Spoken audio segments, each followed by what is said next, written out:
So I had a great talk with Paul Vanderklay in which we talked about some of Paul's latest videos. He's been doing some really interesting stuff. And we talked about psychedelics and their use in mystical and religious experience, which had some very interesting comments, you know, some pro, some con, some very pro, some very con.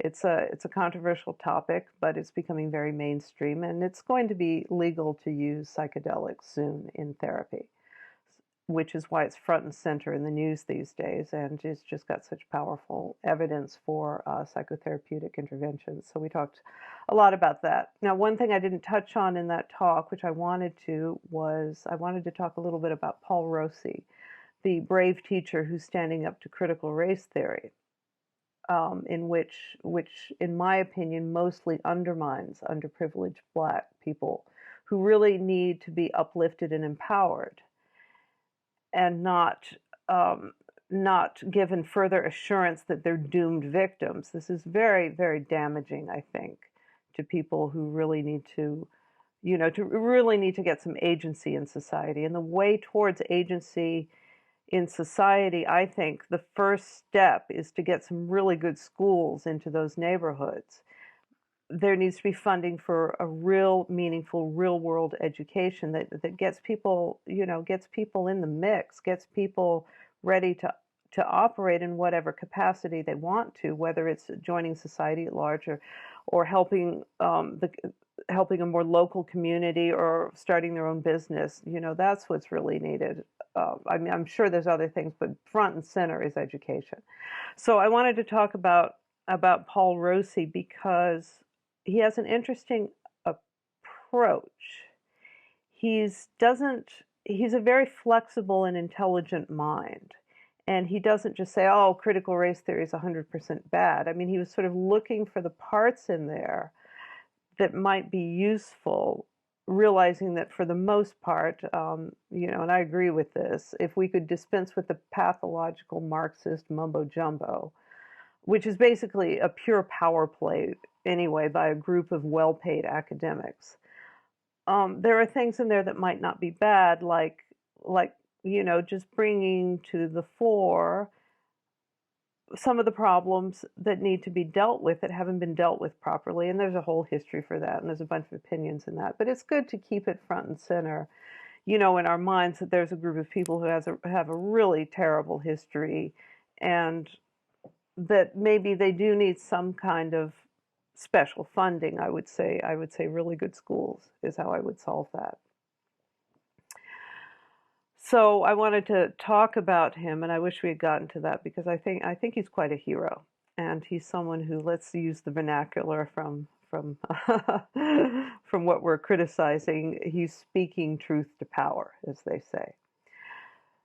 So I'm still doing the Zen and the Art of Motorcycle meetup, and now we're on the last section, which is the last 6 chapters, which is the 6 chapters that Persig related to the most. He quit his job and moved into a camper in the woods and finished these last 6 chapters, which were his favorite. And so if you want to get involved in this a little bit towards the end, it's not going to be really problematic that you didn't miss the rest of the book, because this section stands on its own in a way. It's the quest to find the problem, to find the ghost of reason. And if you're interested in Greek philosophy and a very unusual perspective from Persig as to how Plato caused the meaning crisis, it's a standalone. So if you want to get involved for the last few chapters, we're meeting 3 o'clock Eastern Standard Time, and I'll put a link to the meetup if you want to join us. Also, I'm thinking of doing Lila next, so let me know if you might be interested in a Lila group, which I believe members of the Zen and the Art of Motorcycle Maintenance are interested in, so it's probably going to happen. So one thing that's interesting to ponder in the metaphysics of quality is, when exactly did the social level arise? So I can't reiterate every aspect of the metaphysics of quality, the levels, etc., in every video. So I'll link to a video where I sort of try to describe it at the beginning.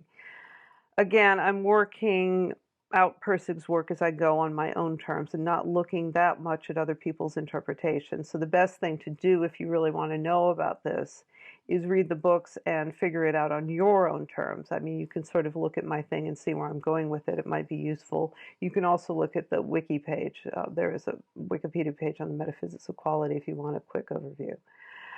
Paul Go sent me, Paul Go, who's very active in the comments section and who really understands Persig very well in a way that I relate to. So I find Paul's commentary very valuable.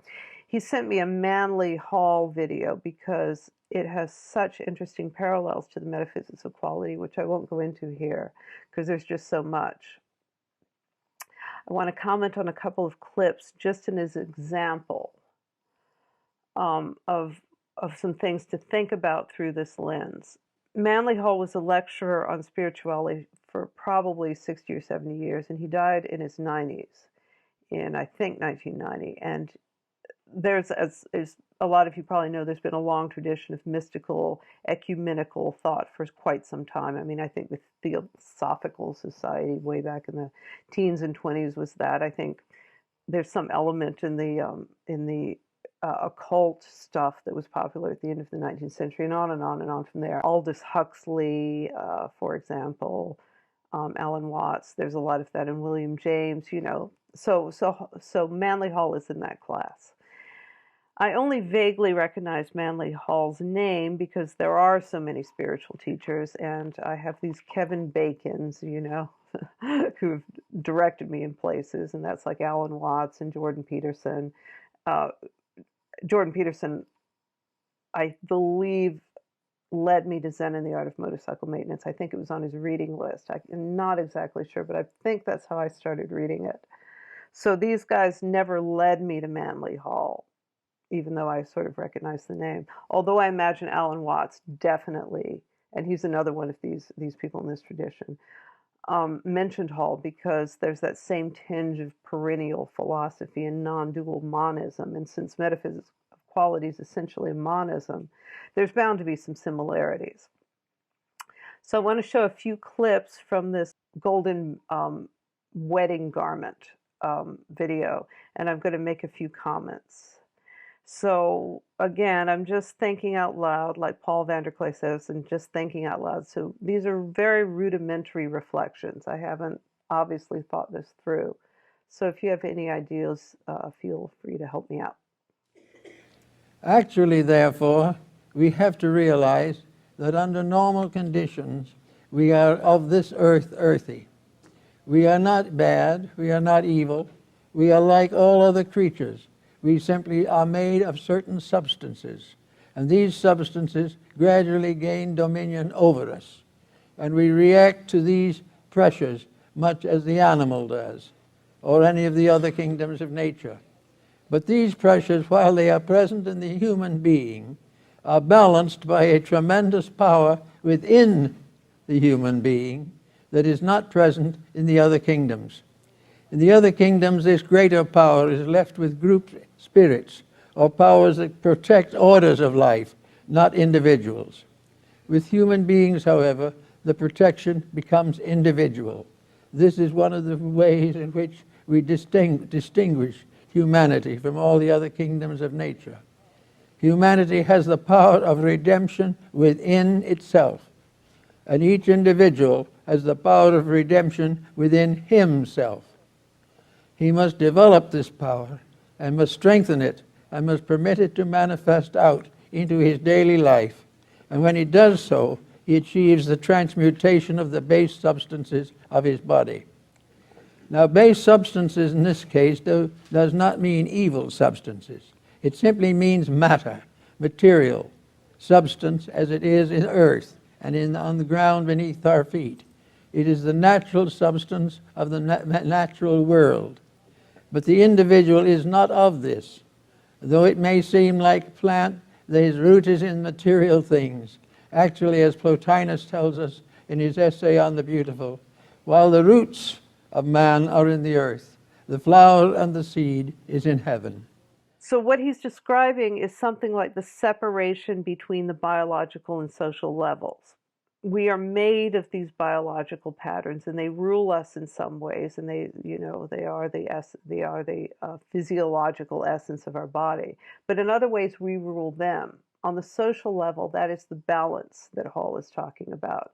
So it seems when he says balance, it sounds like he's talking about the balance between the biological and intellectual level, but I don't think so. Social and intellect are the two levels that differentiate man from animal. And I think he's talking actually about the social level. And you can say, well, animals are social. Yes, but it's not the same thing. Animals' social life undergirds ours. We've inherited the biology, the instincts for socialization, but our social level is bigger than our biology, not part of our biology. So even though the biology kind of gives birth to the social level in a way, um, the social level itself is emergent and manifest in a bigger way than our biology. And we actually, the social level, the social human is, the biological human is subservient to the social human. The individual can only be such, so this is the individual, can only be such in relation to the group. So the term individual itself is a social term. It's not an intellectual term, although individuality can and often does support the intellect. Only the individual can redeem himself, but redemption from what? Well, from all the problems that arise from relationships with other people, and not treating people well, or putting yourself ahead of other people when it's inappropriate, and also redemption from the spiritual anguish that arises from who we are as compared to who is the ideal. And of course, in many religions there is going to be an ideal figure. Christ, of course, is in our understanding the one that probably most stands out if you're looking at an ideal.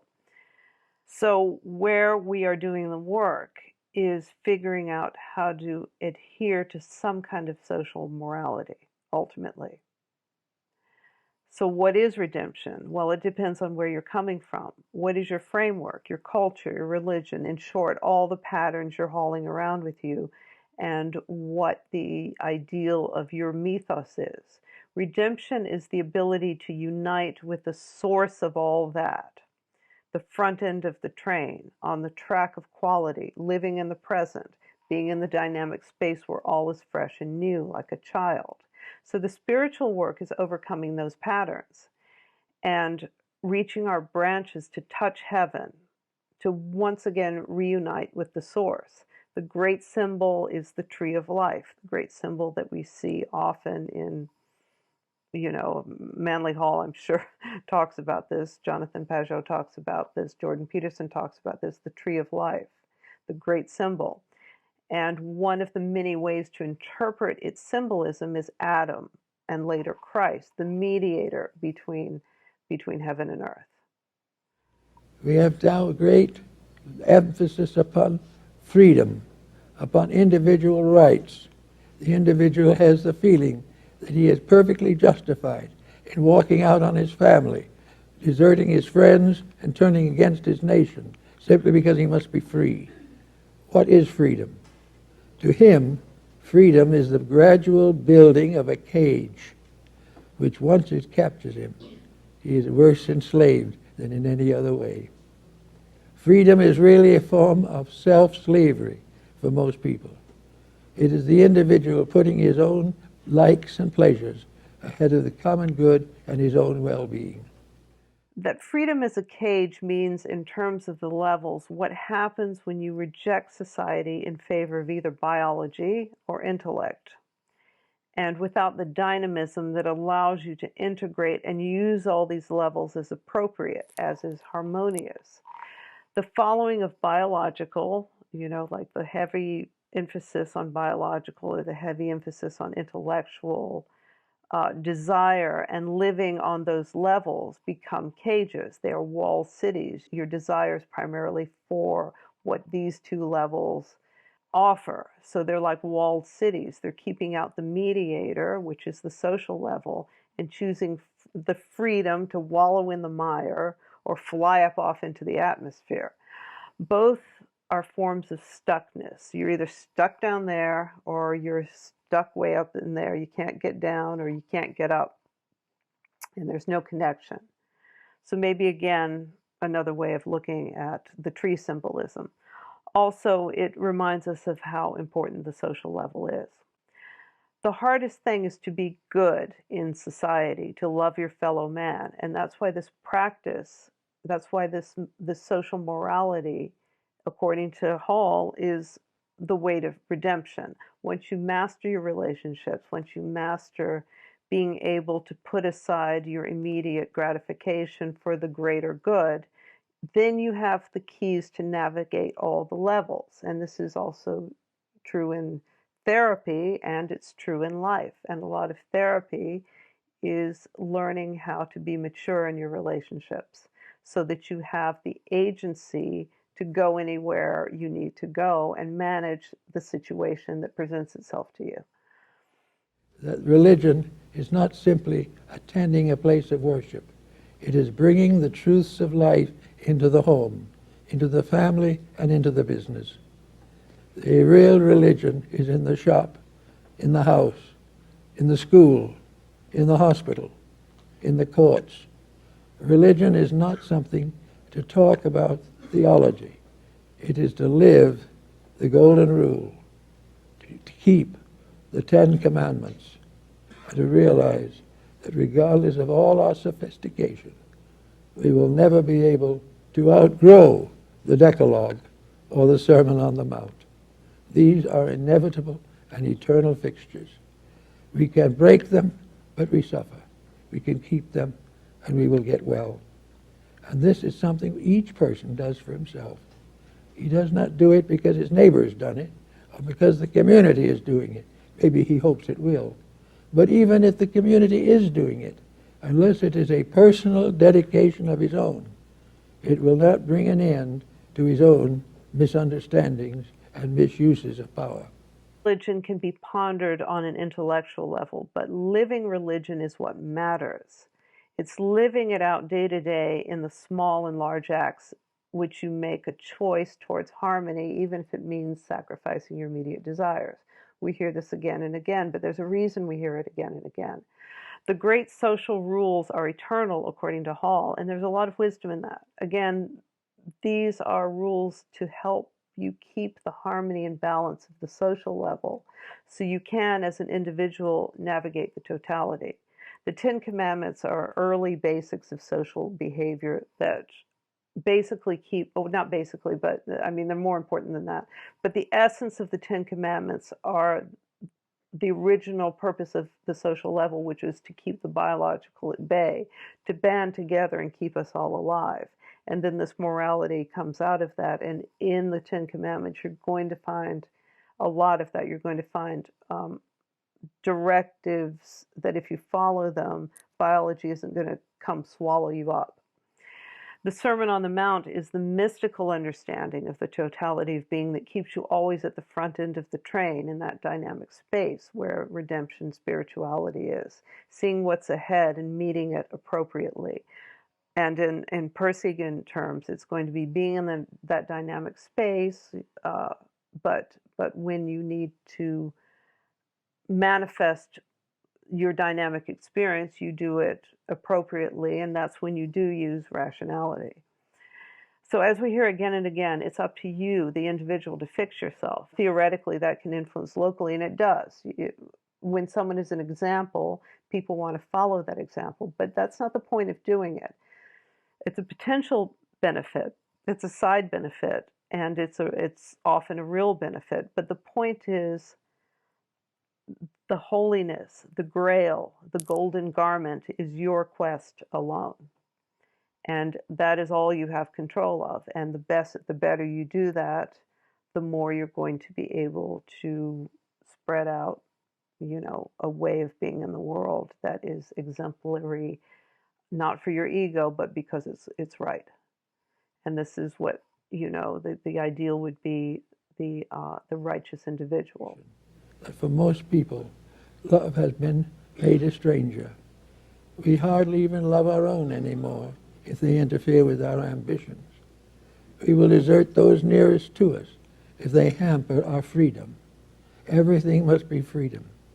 But no human being who is ignorant is free. And no human being who can be free, who holds immoral, unethical, or materialistic institutions as important. So you can't serve two masters. And what we're seeing, the fragmentation, the meaning crisis, and all the accompanying biological, social, and intellectual pathology now is the outcome of serving only the master of rationality, whose efficiency ultimately is symbolized by money. Money is the ultimate efficiency of, of the products of rationality. And rationality is to make things as efficient as possible. And money is a great symbol of that because it is the most efficient psychotechnology. And that's why you see it right in front of you. Every other millennial is spending hours a day trying for that cryptocurrency boon because in this mindset that we're talking about, missing out on buying Dogecoin or Bitcoin or Ethereum for pennies just a few months or a few years ago is the ultimate fall. And the redemption will be to gamble and win back heaven. So I hope that sort of made sense, and I'll see you next time.